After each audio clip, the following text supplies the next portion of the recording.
Okay, welcome to this video everyone. In this video we are going to discuss that how you can increase your speed in maths. Many students are having this speed issue that after exam many students are telling me that sir हमें सब आता था, sir we were knowing this answer, we were knowing this answer, but we couldn't complete our question paper on time. अगर आप हमें और half hour दे देते या और 10 मिनट्स 20 मिनट्स दे देते तो हम पूरा पेपर लिख के दे देते. यस और नो? आप सब में से किसके साथ ऐसा होता है? बोलो चैट बॉक्स में क्विकली, आप सब में से किसके साथ ऐसा होता है? Now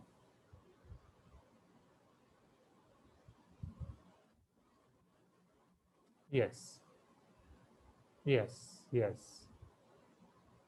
So right, okay. So now let me tell you how to improve your speed in exam. Now the thing is, ये एग्जाम में अगर आपको स्पीड इंप्रूव करना है तो ये स्पीड आपकी तभी इंप्रूव हो सकती है जब आप पूरे साल उस पर मेहनत करो. अगर आप लास्ट के 1 मंथ या 2 मंथ में मेहनत करोगे तो नहीं होगा. 9th में मोस्ट प्रोबेबली आप सबको ये प्रॉब्लम हुई होगी स्पीड की. क्यों? क्योंकि आपने नोट्स पूरे साल कंप्लीट नहीं की थी. यस और नो? पूरे साल आपने नोट्स लिखी नहीं थी, इसीलिए आपको स्पीड का सबसे ज्यादा इश्यू हुआ होगा 9th में. बट अगर 8th में आपका मैं कंपेयर करूं, क्या 8th में आपको स्पीड का इश्यू हुआ था? 8th में बहुत कम हुआ भी होगा तो बहुत कम, हाँ या ना? क्योंकि 8th में फर्स्ट से लेके एंड तक आपकी सारी नोट्स हमने कंप्लीट करवाई थी. यस और नो एवरीवन?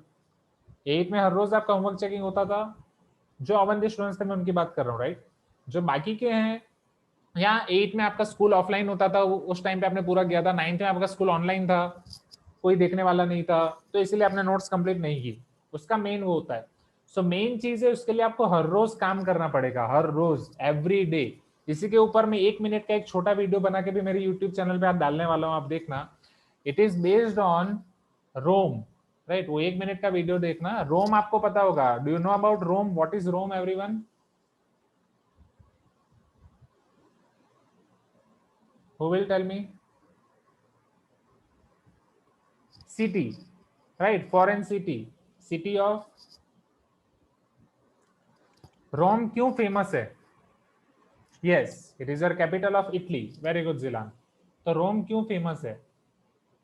रोम, Ancient history. yes, ancient history. Very good, Bhavesh. Ancient history है एज वेल एज उसका आर्किटेक्चर. उसका आर्किटेक्चर, वो टाइम पे जो आर्किटेक्चर बना था वहां पे, दैट इज लिटरली फेबुलस. कि किस तरीके से उन्होंने बनाया था, इतने सालों बाद भी वो टिका हुआ है, right? Now the thing is, वो आर्किटेक्चर एक दिन में नहीं बना था. वहां पे जितना भी सब कुछ है वो एक दिन का काम नहीं था. क्या आप सोच सकते हो उसको बनने में कितना टाइम लगा था?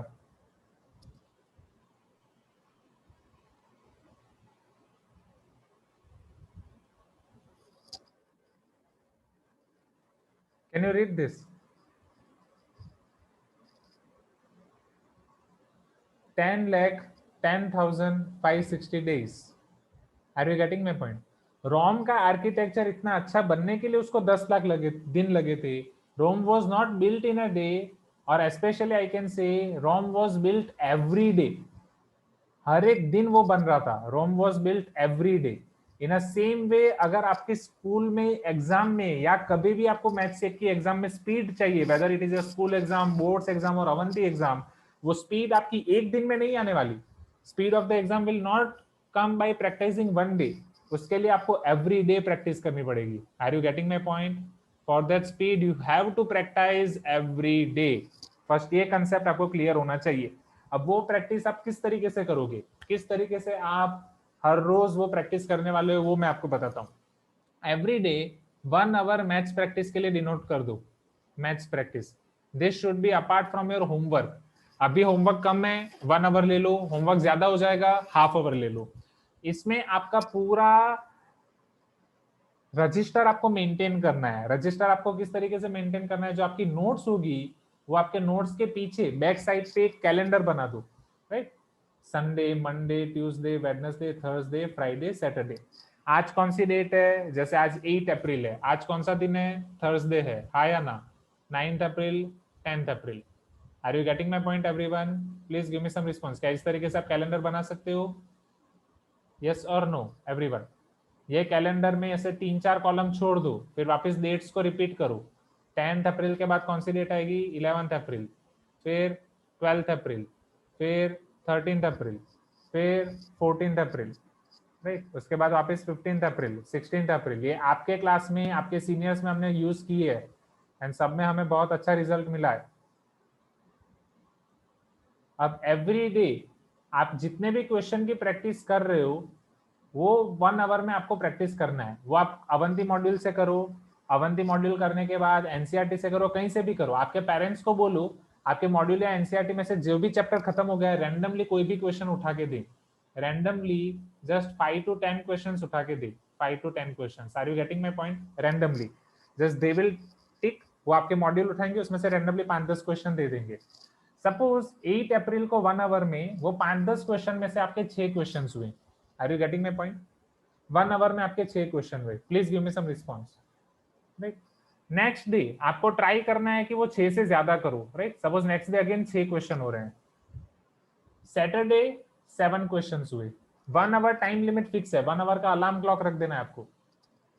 नेक्स्ट डे संडे है, संडे इज योर छुट्टी, हॉलीडे, राइट। संडे आपने प्रैक्टिस नहीं की, चलेगा। मंडे वापस 7 क्वेश्चन हुए, ट्यूसडे 8 क्वेश्चन होंगे, वेडनेसडे वापस 7 क्वेश्चन होंगे, थर्सडे वापस 8 होंगे, फ्राइडे वापस 8 होंगे, सैटरडे 9 होंगे। देखते ही देखते आपने एनालाइज किया कि वही 1 आवर का टाइम है, बट 1 आवर में पहले आप 6 क्वेश्चंस करते थे, कैसे आप 9 क्वेश्चंस पे पहुंच गए। ऐसा जरूरी नहीं कि आप 1 वीक में ही पहुंचोगे, ये हर एक स्टूडेंट को अलग अलग टाइम लगेगा। कोई स्टूडेंट्स यहाँ पे 2 वीक्स में पहुंचेंगे, तो कोई स्टूडेंट्स यहाँ पे 3 वीक्स में पहुंचेंगे, चलेगा, नो इश्यू एट ऑल। हमारे पास इनफ टाइम है, हमें हर रोज प्रैक्टिस करनी है। यहाँ तक क्लियर है? Please give me some response. And ये जो बाकी के 2 बॉक्सेस छोड़े हैं, यहाँ पे आपके पेरेंट्स की साइन आएगी और यहाँ पे आपको मेरी साइन लेनी है। जब आप नोटबुक दिखाने के लिए आओगे 1 वीक के बाद, मैं यहाँ पे देखूंगा, यहाँ पे आपके पेरेंट्स की साइन होनी चाहिए, यहाँ आपके पेरेंट्स की साइन एंड यहाँ पे मैं साइन करूंगा। तो आप कितनी प्रैक्टिस कर रहे हो वो मुझे पता चलेगा, राइट। यस, एंड इससे आपका कितना आपका स्पीड बढ़ रहा है वो भी हमें पता चलेगा। ठीक है, यहाँ तक क्लियर है?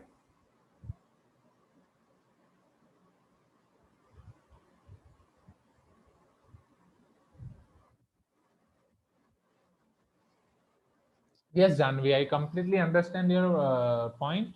तो जब हम मिलेंगे वो टाइम पे हम डिस्कस करेंगे, मैं आपको पूरा समझाऊंगा, ठीक है। एक बार उस दिन मुझे याद दिलाना, है ना। Sir how to present the paper of maths effectively, हाँ उसके लिए भी मैं आपको दिखाऊंगा पेपर किस तरीके से प्रेजेंट करना है। लास्ट टाइम भी दिखाया था, बट बहुत कम स्टूडेंट्स प्रेजेंट है ऑफलाइन क्लास में, कितना अच्छे से लिखना है, ठीक है। How to avoid scribbling while writing fast, उसकी प्रैक्टिस ही करनी पड़ेगी, हर एक चीज प्रैक्टिस चाहिए। सी स्क्रिबलिंग में आपकी मिस्टेक्स होगी, man is made of mistakes, mistakes होनी है। तो जब भी क्वेश्चन में मिस्टेक होती है आपको क्या करना है समझो। हम क्या करते हैं, जैसे मान लो आपने कुछ लिखा 5 + 6, अब 5 + 6 = 11 की जगह मान लो आपने लिख दिया 7, ये आपकी मिस्टेक हो गई, समझो। 5 + 6 आपने लिख दिया 7, ये आपकी मिस्टेक हो गई। अब हम क्या करते हैं, पूरा ये करते हैं, फिर लिखते हैं 5 + 6 = 11, ये कितना गंदा दिखता है। बट बेटर हम ये कर सकते हैं 5 + 6 = 7, ये गलत है, जैसा हमें पता चला सिर्फ एक लाइन 5 + 6 = 11, ये अच्छा है।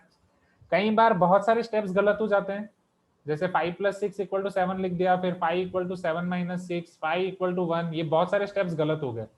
वो टाइम पे क्या करो, जस्ट बॉक्स करके उसको एक कर दो, दैट्स इट। फिर यहाँ पे वापस कंटिन्यू करो, 5 + 6 = 11, 5 = 11 - 6, 5 = 5, ठीक है। Yes, how to avoid minor mistakes which lead to major mistake, Rakesh is asking. Practice से ही आएगा वो भी, तो वो माइनर मिस्टेक जो जो आपकी होती जाएंगी ना, उस पर ध्यान देते जाओ। वो मैथ्स में जब आप 10th में यहाँ पे एडमिशन लोगे अवंती में, वो मैं आपको समझाऊंगा, formula book, regular book, ECB, उसमें हम ये आपकी माइनर मिस्टेक्स के लिए या मेजर मिस्टेक्स के लिए सबके लिए एरर करेक्शन बुक बनाते हैं। ये एरर करेक्शन बुक में वो सारी चीजें आपकी कवर हो जाएंगी। तो धीरे धीरे आप आपकी मिस्टेक से इंप्रूव होते जाओगे। एट अ टाइम सारी मिस्टेक इंप्रूव नहीं होगी, पूरे साल में जितनी टेस्ट होंगी उसमें से पहली टेस्ट में कुछ माइनर टेस्ट इंप्रूव हुई, दूसरी टेस्ट में और माइनर टेस्ट इंप्रूव हुई, तीसरी टेस्ट में और माइनर टेस्ट इंप्रूव हुई, इस तरीके से पूरा इंप्रूव होगा। Is this clear? Now sometimes in hurry I cut the correct answer only what to do, तो वो हरी में आपको आपके माइंड को मैनेज करना है ना, एक दिन में कुछ मैनेज नहीं होगा। सब बता रहा हूँ, सारी चीजें प्रैक्टिस से होगी। आपकी बोर्ड्स एग्जाम कल नहीं है, हमारे पास 1 ईयर का टाइम है, तो वो धीरे धीरे होगा। जो हरी में ये आप करते हो ना, उसके लिए आपको एग्जाम में थोड़ा दिमाग शांत रखना है। तो उसके लिए मैं रिकमेंड करता हूँ कि एग्जाम में 3 आवर्स के अंदर 3 टाइम ब्रीथिंग कर लो। एक डीप ब्रीथिंग जरूरी है 3 आवर्स में। एक बार स्टार्टिंग में जब पेपर मिल रहा है, आफ्टर 1 आवर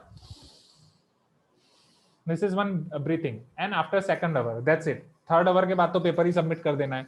तो एग्जाम में 3 घंटे ऐसा सिर्फ अंदर घुसे मत रहो, 1 आवर के बाद डीप ब्रेथ, तो फिर आप अच्छे से कर पाओगे। Is this clear? Calculation mistake भी आपके ईसीबी में कवर होती है। जो कैलकुलेशन मिस्टेक आपको होती है वो ईसीबी में लिखो और उसको स्टार करो एंड उसको देखो कि लास्ट टाइम मेरी ये कैलकुलेशन मिस्टेक हुई थी, प्लस की जगह माइनस कर दिया था, माइनस की जगह प्लस कर दिया था, 5 की जगह 7 लिख दिया था, तो नेक्स्ट टाइम वो मिस्टेक नहीं होगी। Okay, is this clear? बोलो, इसके अलावा और कोई छोटे छोटे टॉपिक है तो मैं डिस्कस कर देता हूँ, और कोई बड़ी प्रॉब्लम है तो पूरा साल हम उस पर काम करेंगे, उससे होगा। ओके, ये गाइडेंस से आपको काम करना है। ठीक है, तो ऑलरेडी टाइम हो गया आपके खेलने कूदने का, तो आज की क्लास में इतना ही।